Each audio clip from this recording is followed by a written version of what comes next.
kelas 4 dari SDN Cisaat Gadis. Andika terkapar, terkena selai, terpeleset hilang pijakan. Dongeng ini akan saya mulai. Selamatlah mendengarkan. Asal-usul batu kimia Cimerang, Sukabumi. Pada zaman dahulu di Sukabumi ada sebuah negara yang bernama Gegerwitung.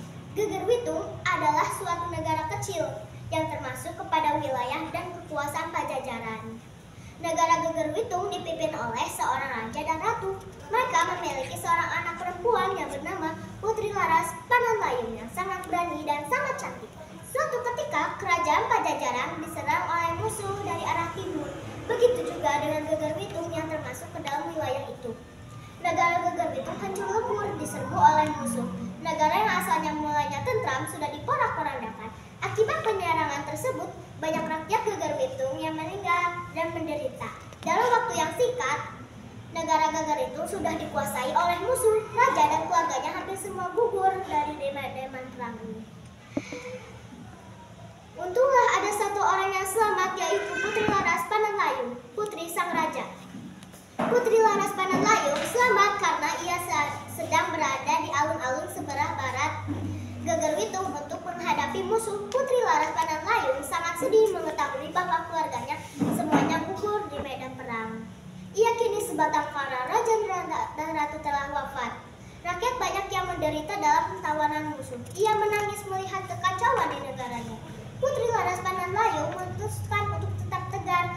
Putri meninggalkan negara yang ia cintai. Ia pergi menelusuri jalan ke arah selatan tanpa tujuan yang pasti kemana. Ia hanya ingin menemukan tempat yang aman untuk ditinggali. Kaki sang putri yang halus ini sudah nampak luka karena terus berjalan. Selendangnya yang sudah lusuh terkena debu dan tanah berjalan yang panjang akhirnya terhenti di sebuah lembah. Rasa lelah mendorong untuk beristirahat sejenak di bawah pohon lindang. Ia menekuk lututnya dan erat memeluknya dengan erat. Seketika ia teringat akan orang tuanya dan rakyatnya yang sudah meninggal. Muncullah air mata membasahi mata dan pipinya. Aku telah kehilangan orang-orang yang aku cintai, dan sekarang aku sebatang kara. Ia berucap di dalam hati. Pikiran semakin kacau sehingga ia terus menangis sampai terseduh. Putri. Tiba-tiba ada sebuah suara terdengar. Putri Laras Pananlayung mengangkat kepalanya dengan tatapan terkejut. Janganlah bersedih hati, lanjut suara itu. Putri Laras Pananlayung semakin terkejut karena tidak ada siapapun di sana. Ia menoleh ke kanan dan kiri mencari orang, tapi tetap kurang. Siapa kau? Tanya Putri dengan suara serak. Janganlah bersedih hati. Pergilah ke sebuah tempat yang dimana Kiresi Giramadenda berada di dekat Curug Cimerang. Percayalah kepada saya, kata suara itu. Pada awalnya Putri Laras Pananlayung merasa ragu apakah suara itu benar adanya, namun ia juga merasa orang yang bernama Kiresi Giramadenda itu akan menolongnya. Setelah suara itu tidak terdengar lagi, ia bangkit dari duduknya, kemudian melangkah pergi mencari Kiresi Giramadenda ke Curug Cimerang.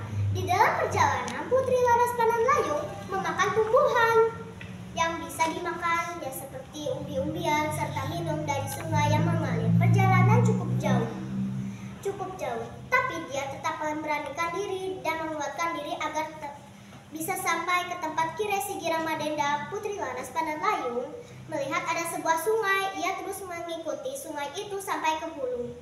Tak lama kemudian Putri Laras Pananlayung menemukan sebuah curug yang ia yakini sebagai Curug Cimerang. Di sekitar curug tersebut ada sebuah gubuk kecil.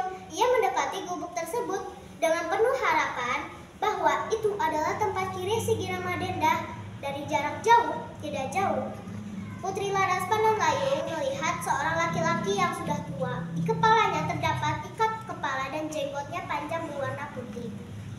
Putri Laras Pananlayung menemui laki-laki tua tersebut. Laki-laki tua tersebut itu menoleh kepadanya. Kau siapa? Dan apa yang membawa kemari, nak? Saya Putri Laras Pananlayung dari negara Gegerwitung. Saya ke sini karena ada sebuah suara yang menyuruh saya ke tempat ini. Apakah benar aki ini bernama Kiresi Giramadenda? Tanya Putri Laras Pananlayung. Laki-laki tua itu sambil mengangguk sambil tersenyum.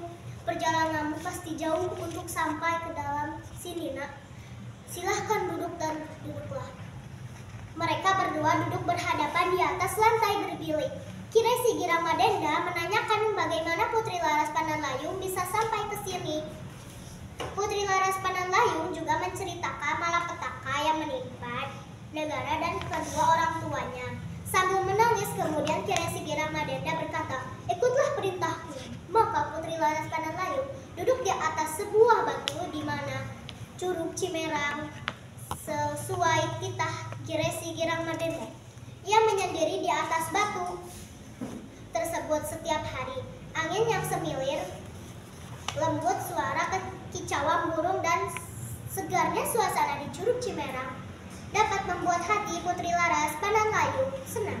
Ia meminta kepada Yang Kuasa berupa kekuatan. Ia sadar bahwa ia tidak mematah takdir yang sudah ditetapkan untuknya. Suatu ketika, tetap setahun, Putri Laras Pananlayung merenung. Tiba-tiba awan menjadi gelap, hujan turun deras dan banjir yang sangat besar datang dengan suara gemuruh. Bencana tersebut dengan menghanyutkan Putri Laras Pananlayung. Kiresi Girang Madenda yang mendengar suara gemuruh tersebut berusaha keluar dan melihat Putri Laras Pananlayung. Namun jasad Putri Laras Pananlayung menghilang. Yang tertinggal hanya batu hanyalah dengan sabuk kerajaan yang dia gunakan. Putri Laras Pananlayung, sabuk itu memperhias permata yang berkilauan. Pada akhirnya kau pergi menyusuri orang tuamu, nak, dan kau akan diingat orang-orang, kata Kiresi Girang Madenda. Tak lama setelah kejadian tersebut, Kiresi Girang Madenda pun meninggal dunia di depan gubuknya.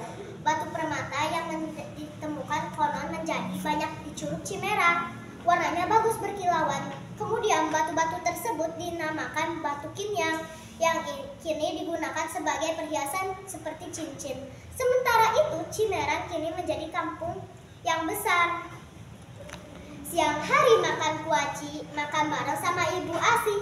Cukup sekian dongeng kali ini. Saya ucapkan banyaklah terima